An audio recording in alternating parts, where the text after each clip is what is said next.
मैनबत्तीको उद्योग हजुर यहाँले थम्बनेलमा देख्नुभयो 50-60 हजार रुपियाँ तपाईँसँग लगानी छ भने आफ्नै घरदेखि मैनबत्तीको उद्योग यतिखेरको समयमा हामी सुरु गर्न सक्छौँ। आजको यस भिडियोमा म तपाईँहरूलाई मैनबत्ती कसरी उद्योगमा उत्पादन हुन्छ, यसका लागि आवश्यक पर्ने मेसिन कुन हो, कच्चा पदार्थ कुन कुन आवश्यक हुन्छ र यो हामी कसरी उत्पादन गर्न सक्छौँ, हामीले यो उत्पादन गरेर प्याकिङ कसरी गर्न सक्छौँ, यसलाई बजारसम्म कसरी पुर्याउन सक्छौँ। अब तिहार आउँदैछ, तिहारमा एकदम धेरै मात्रामा बिक्छ। त्यसका साथसाथै अहिले त यो होटलहरूमा रेस्टुरेन्टहरूमा लगायत बर्थडे पार्टीहरूमा क्यान्डल लाइट डिनर भन्ने खालको पनि चलन एकदम धेरै बढ्दैछ। यसमा एकदम डिजाइनका फेसनका यदि क्यान्डलहरू बनाउने हो भने त्यो क्यान्डल एकदम धेरै मात्रामा बिक्छ। मात्रै हामी 50-60 हजार रुपियाँको लगानीमा यो खालको कारोबार सुरु गर्न सक्छौँ अथवा उद्योग नै सुरु गर्न सक्छौँ। तपाईँ उद्योगपति नै बन्न सक्नुहुन्छ र आफूले उत्पादन गरेको उत्पादित जुन मैनबत्ती छ त्यसलाई मार्केटिङ गरेर तपाईँ मासिक मोटो रकम कमाउन सक्नुहुन्छ। तिहारको बेलामा चाहिँ अत्याधिक मात्रामा बिक्छ, तर अरू बेला थोरै मात्रामा बिक्छ। यसमा तपाईँले फिनिसिङ ल्याउनु भयो, डिजाइन ल्याउनु भयो भने उद्योगहरू एकदम थोरै मात्रामा छन्। अहिले बिक्दैन भनेर सबै बन्द हुँदै गएको अवस्था छ। यस अवस्थाका बिच तपाईँले आफूले चाहिँ नयाँ खालको डिजाइन, नयाँ खालको कन्सेप्टका साथ तपाईँले उत्पादन गर्नुभयो भने पक्कै पनि तपाईँले मार्केटमा फिजाउन सक्नुहुन्छ र बिक्री गर्न सक्नुहुन्छ। आउँ जानु कसरी उत्पादन हुन्छ भन्ने बारे र यो भिडियो विशेषतः यहाँहरूलाई जानकारी गराउँ। आजभन्दा लगभग 4-5 वर्ष अगाडि पनि मैले यसै च्यानलमा प्रस्तुत गरेको थिएँ, तर कतिपय साथीहरूले हेर्नुभएको छैन। हेर्नुहुने साथीलाई पनि फेरि पुनः रिफ्रेसमेन्ट होस् र यो खालको कारोबारको बारेमा बिर्सिनु भएको थियो भने पनि फेरि सम्झनुहोस् भन्नको लागि यो तिहार आउनुभन्दा पहिला, तिहारभन्दा अगाडि नै यो भिडियो फेरि यहाँहरू समक्ष प्रस्तुत गर्दैछु। आशा छ यहाँहरूलाई मनपर्छ। मन पर्यो भने कृपया भिडियोलाई लाइक गरिदिनु होला, च्यानललाई सब्सक्राइब गरिदिनु होला र अल नोटिफिकेसनलाई क्लिक गर्दै यो भिडियो तपाईँको अन्य साथीहरूलाई पनि सेयर गरिदिनु होला। लागौँ विषयवस्तुतर्फ। अन्तिम दिनमा म बोल्दैछु र तिहार आउन ठ्याक्कै अब 2 हप्ता बाँकी छ। यो बिचमा दीपावलीको प्रतीक्षा हामीले गर्न सुरु गरिसकेका छौँ र विगतका दिनहरूमा हामीले महसुस गरेका दीपावलीका रमाइला पलहरूलाई पनि हामी महसुस गरिरहेका छौँ र विभिन्न सञ्चार माध्यमहरूमा, सोसियल मिडियाहरूमा तिहारको भिडियोहरू प्रस्तुत हुन थालेका छन्।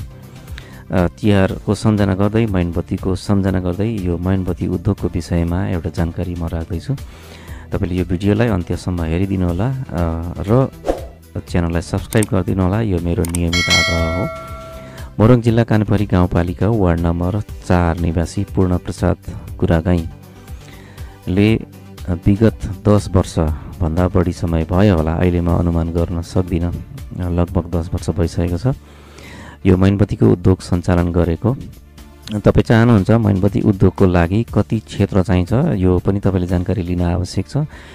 तपाईँ जुन ठाउँमा हुनुहुन्छ एउटा क्षेत्रको लागि एउटा मैनबत्ती उद्योग पर्याप्त नै हुन्छ। एउटा क्षेत्र भन्नाले हामीले एउटा गाउँपालिका वा नगरपालिकाको क्षेत्र 1 देखि 2 वा त्योभन्दा बढी तपाईँको उत्पादन क्षमता र बजारको माग अनुसार 2 वा 3 गाउँपालिका वा नगरपालिकाको क्षेत्र तपाईँको बजार बन्न सक्छ र यदि त्यहाँ 1 भन्दा बढी व्यवसाय हुनुहुन्छ भने प्रतिस्पर्धा पनि हुन जान्छ। त्यसले गर्दा तपाईँ जुन ठाउँमा हुनुहुन्छ तपाईँको त्यो ठाउँ यो उद्योगका लागि सुरक्षित छ, प्रतिस्पर्धा छैन भने यो उद्योग तपाईँको लागि निकै सहयोगी हुनसक्छ, किनभने यसको लागि धेरै ठुलो लगानी आवश्यक छैन।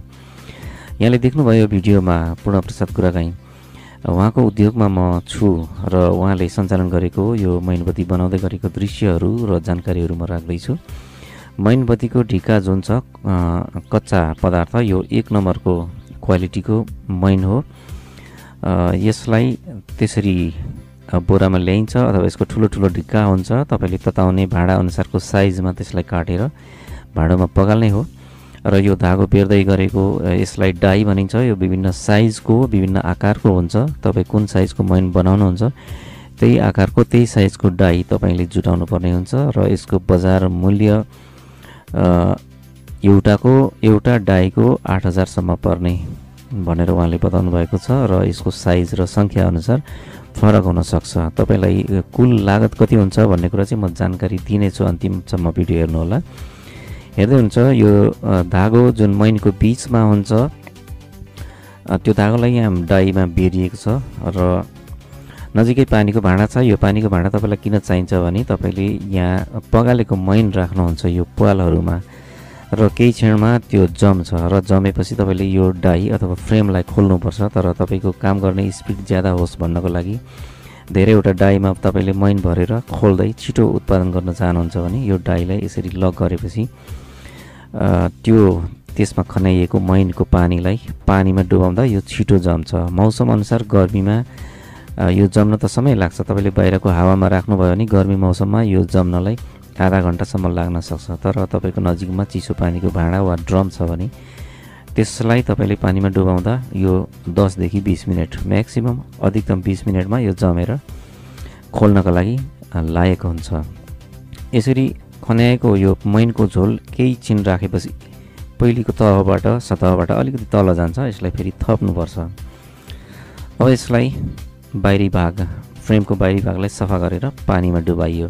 यो बिचमा तपाईँले यो पर्खिने समयमा फेरि अर्को साइजको डाई लिन सक्नुहुन्छ अनि त्यसमा फेरि तपाईँले मैन भरेर पहिले डुबाएको त्यो फ्रेमलाई निकाल्नुहुन्छ अनि तपाईँको मैन तयार भएकोलाई बाहिर निकालेर फेरि अर्को तपाईँले लगातार काम गर्नको लागि नजिकै भएको पानीले निकै सहयोग हुन्छ। र हिउँदको मौसममा भयो भने त यो छिटो सुक्छ। अब यसलाई बाहिर निकालेर यो फ्रेमलाई बाहिरी भागहरू सफा गरिसकेपछि यो धागोलाई काटिँदैछ। अब यसरी काटेपछि झरेको मैनको टुक्राहरूलाई तपाईँले फेरि प्रयोग गर्न सक्नुहुन्छ। यो जतिपटक पनि पगाल्दै र जमाउँदै गर्न सकिने हुन्छ। यसको क्वान्टिटीमा यसको केही पनि फरक पर्दैन, घट्दैन मैन।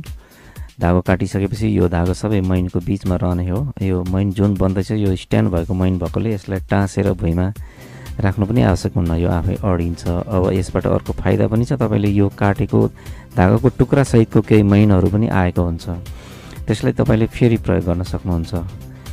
यो डाईमा 6वटा मैन एकातर्फबाट निस्केको छ भने यो 10 रुपियाँ मूल्य बजारको मूल्य खुद्रा मूल्य पर्ने साइजको मैन यहाँ तयार हुँदैछ, बत्ती तयार हुँदैछ। एकातर्फबाट 6वटा मैन आधा दर्जन निस्क्यो भने यसलाई पल्टाएर अर्को तर्फबाट फेरि 6वटा मैन एउटा डाईमा एकपटकमा। यो समय तपाईँले हिसाब गर्नुभयो भने लगभग 10 देखि 20 मिनटको फरकमा 1 दर्जन मैन तयार भएको छ। अब तपाईँको काम गर्ने साधन तपाईँको घरको कोठाको व्यवस्थापन अनुसार तपाईँले एक दिनमा कति काम गर्न सकिन्छ यो अनुमान गर्न सक्नुहुन्छ।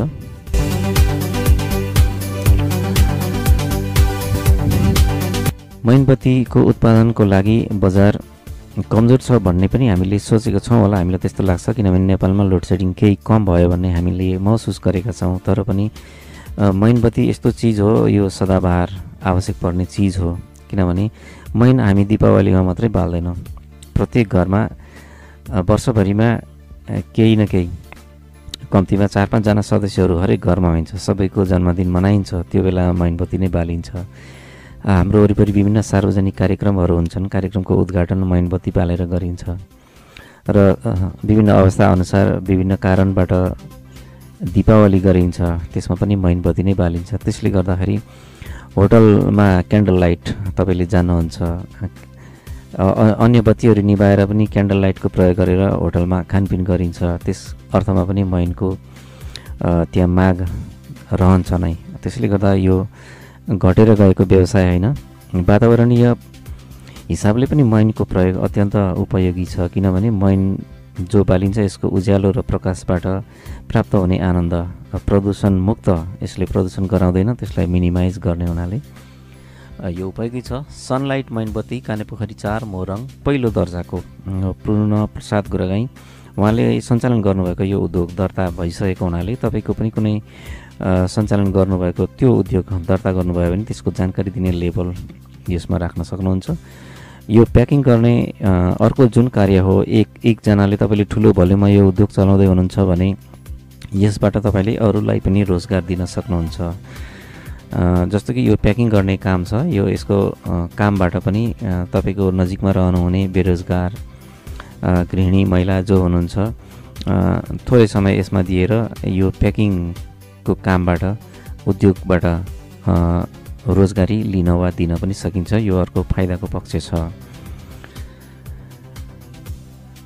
वातावरणीय प्रदूषणको हिसाबले मैनबत्ती त्यसै पनि राम्रो, यसलाई अर्को पटक पनि प्रयोग गर्न सकिन्छ र तपाईँले बजार व्यवस्थापन गर्दा यो तपाईँले बिक्री गर्नुभएको मैन जति पसलहरूमा दिनुभएको हुन्छ होलसेल मूल्यमा, उहाँहरूको बिक्री नभएको बाँकी रहेको मैनलाई तपाईँले अर्को वर्ष फेरि तपाईँले उहाँहरूबाट तपाईँले बेच्नुभएको मूल्यभन्दा कम मूल्यमा उहाँहरूबाट फेरि खरिद गरेर त्यही मैनलाई प्रयोग गरेर अर्को नयाँ उत्पादन गर्न सक्नुहुन्छ। त्यसले गर्दा यो सदाबहार पेसा हो। तपाईँले यसलाई दीर्घकालीन उद्योगको रूपमा सञ्चालन गर्नुभयो भने एकजनाको लागि चाहिँ एउटा सिङ्गै परिवार नभनौँ, एकजनाको लागि रोजगारीको पर्याप्त आम्दानी यसले दिन सक्छ। मैनबत्ती उद्योग सञ्चालन गर्न यदि इच्छुक हुनुहुन्छ भने ज्यादै सानो लगानीमा तपाईँले घरायसी अन्य कामहरू पनि गर्दै आफ्नो समय बचाएर यसमा दिएको समयले तपाईँलाई पश्चाताप नहुने सानो लगानीको उद्योग हो। र मैले जानकारी लिएको अनुसार यसमा आवश्यक पर्ने सामग्रीहरूमा तपाईँलाई के चाहिन्छ, एउटा ग्यास सिलिन्डर चाहिन्छ र यदि सक्नुहुन्छ भने स्पेयर अर्को सिलिन्डर राख्न सक्नुहुन्छ। 2वटा ग्यास अभाव भएको बेलामा त्यसले तपाईँलाई सहयोग हुन्छ। अन्य सामग्रीहरूमा सामान्य धागो हो। अब यो प्याकिङ गर्ने प्लास्टिक हो। तपाईँले उद्योग दर्ता गर्नुभयो भने त्यो उद्योगको समयको नवीकरण र उद्योग दर्ताको समयको सामान्य खर्च हो। कार्टुनहरू आवश्यक हुन्छ तपाईँलाई प्याकिङ गर्नको लागि। यी कार्टुनहरू तपाईँले छुट्टै कहीँ गएर कार्टुन किन्नु पर्दैन। तपाईँको आसपासमा धेरै बजारहरू छन्, पसलहरू छन्, साथीभाइ हुनुहुन्छ, उहाँहरूले प्रयोग गरिसकेका कार्टुन मागेर ल्याएर तपाईँले निःशुल्क प्राप्त गरेर त्यसमा प्याकिङ गरेर यसलाई बजारमा पठाउन सक्नुहुन्छ। मैनबत्ती उद्योगको यो जानकारी तपाईँको लागि उपयोगी नै छ म मान्छु। र कति लगानी हुन्छ भन्ने तपाईँको इच्छा हो। तपाईँले मनमा नै हिसाब गरिसक्नु भएको छ। अधिकतम तपाईँले यो कच्चा मैन जुन किन्नुहुन्छ बजारमा, यो 1 नम्बरको मैन बजारको अवस्था अनुसार र विभिन्न सिजन र अफ सिजन अनुसार यसको मूल्य 150 रुपैयाँ प्रति केजी को दरले देखि त्योभन्दा बढी भयो भने 190 रुपैयाँसम्म यसको अधिकतम मूल्य अति नै धेरै भएको बेलामा पुग्छ। र तपाईँले उत्पादन गरेको यो मैन जुन छ तपाईँले खुद्रा बेच्नुभयो भने त तपाईँलाई राम्रो फाइदा हुन्छ। तर तपाईँले होलसेल बेच्दाखेरि व्यापारीहरूलाई तपाईँले 220 देखि माथि 250 रुपैयाँ प्रति केजीको दरले मैन बेच्नुपर्ने हुन्छ।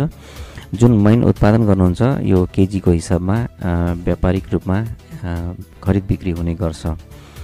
र यो डाइबाट बन्ने मैनको ओजन निश्चित ग्रामहरूमा ओजनहरूमा तयार भएको हुन्छ। यसरी प्याक भएको मैन यो चाहिँ दीपावली बत्ती हो। तपाईँले अहिले देख्दै हुनुहुन्छ यो तिहारमा अत्यधिक प्रयोग हुने यो साइजको र अन्य साइजको मैनहरू पनि बनाइन्छ।